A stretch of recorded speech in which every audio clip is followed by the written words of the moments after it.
वायुमंडल हम पढ़ा चुके हैं पहले, राजवीर जी। तो उसी का आज रिवीजन क्लास है।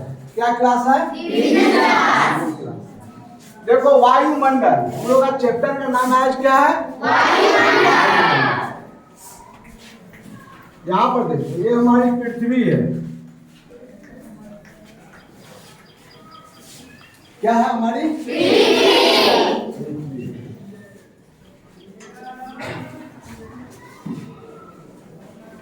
सबसे पहले हम लोग जानेंगे कि वायुमंडल कहते हैं किसे। तो वायुमंडल तुम लोग को हम पढ़ाए, कोई बच्चा बता सकता है कि वायुमंडल किसे कहते हैं? तुम बताओ। पृथ्वी के चारों ओर पाए जाने वाले गैसीय आवरण को वायुमंडल कहते हैं। बहुत अच्छा, ठीक है, बैठ जाओ। पृथ्वी के चारों ओर पाए जाने वाले गैसीय आवरण को क्या कहते हैं? वायुमंडल।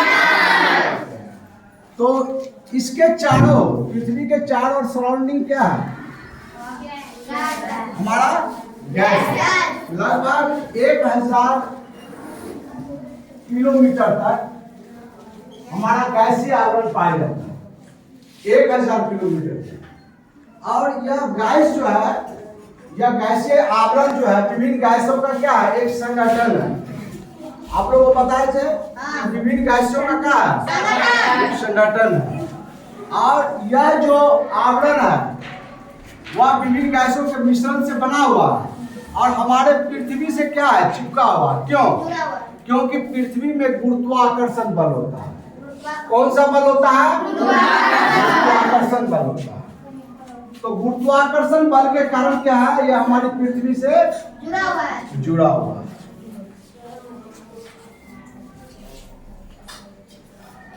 जैसे कि पृथ्वी के बगल का जो ग्रह है, सूर्य का सबसे नजदीक का ग्रह बुध है, और वहां पर जो है वायुमंडल नहीं पाया जाता है क्योंकि सूर्य के अधिक ताप होने के कारण क्या वहां का वायुमंडल क्या खत्म हो गया।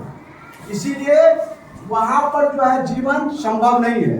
लेकिन हमारे पृथ्वी पर जीवन इसीलिए संभव है कि यहाँ पर जल, हवा और जीव जंतु सारे चीज मिलते हैं जो हमारे रहने लायक जीवन प्रदान करता है ना जी। तो यहाँ पर हमको ऑक्सीजन भी मिलता है जो हमारे जीवन के लिए अत्यधिक महत्वपूर्ण है। तो यह गैसीय आवरण जो है उसमें कौन कौन गैस का मिश्रण है? तो सबसे पहले गैसीय आवरण के बारे में हम लोग जानेंगे। सबसे पहले जानेंगे कि नाइट्रोजन। यह नाइट्रोजन कितना प्रतिशत है?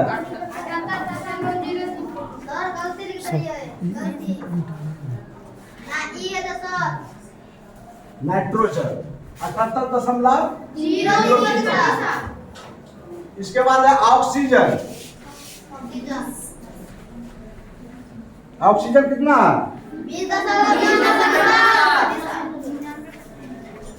20.9। आर्गन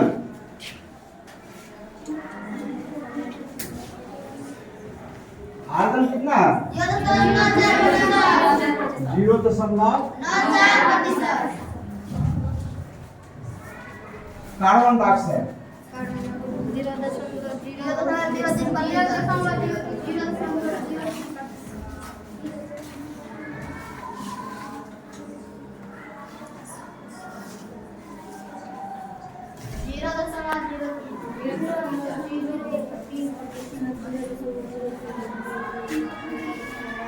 हाइड्रोजन, हीलियम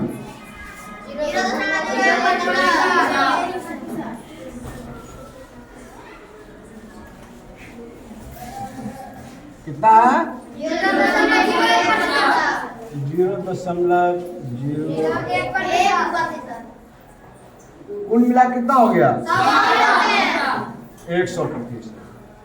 तो 100% इसी यही मिलके क्या है हमारे पृथ्वी के चारों ओर यह आवरण बना हुआ है जो गुरुत्वाकर्षण बल के कारण क्या है? चिपका हुआ। यदि यह वायुमंडल नहीं रहता तो हमारे जीवन पर क्या प्रभाव पड़ता? पहला कि सूर्य की जो पराबैंगनी किरणें आती है वह वायुमंडल उसको क्या करती है? सोख लेती है। और जो भी किरणें हम लोग के लिए घातक है उसको वायुमंडल में जो ओजोन परत है उसको क्या करती है, सोख लेती है, और हम लोग कैंसर जैसे बीमारी से बच जाते हैं। पहला तो ये। दूसरा है कि सूर्य की जो किरणें आती है वह लघु तरंग के रूप में आती है। किस तरंग के रूप में आती है, लघु तरंग के रूप में आती है, और जब वह लौटती है तो दीर्घ तरंग के रूप में लौटती है।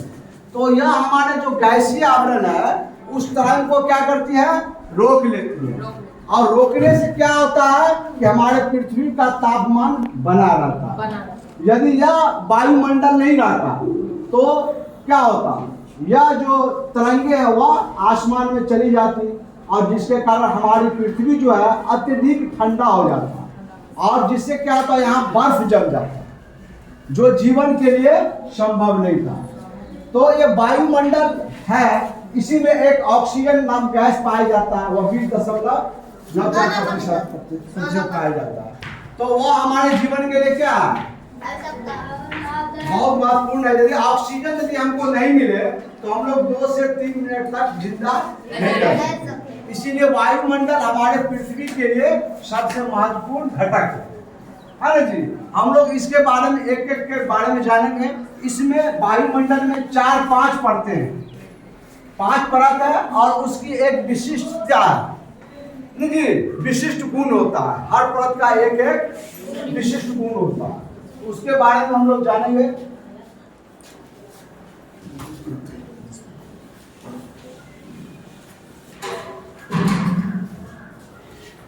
पहला जो हम लोग का मंडल है, यहाँ पर देखेंगे हम लोग,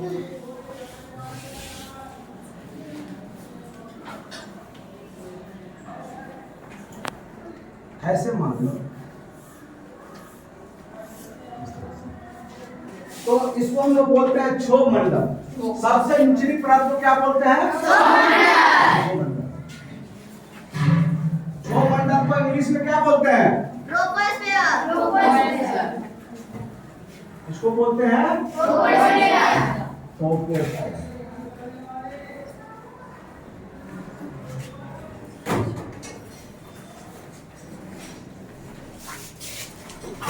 क्षोभ मंडल जो है वह वायुमंडल का सबसे निचली परत है। इस परत में जितने भी घटनाएं होती है, जैसे बादल बनना, बारिश होना, जलवाष्प का बनना, धूलकण होना, ये सारी चीजें इसी मंडल में होता है। किस मंडल में, क्षोभ मंडल में होता है। इसकी औसत ऊंचाई यहाँ से देखो तो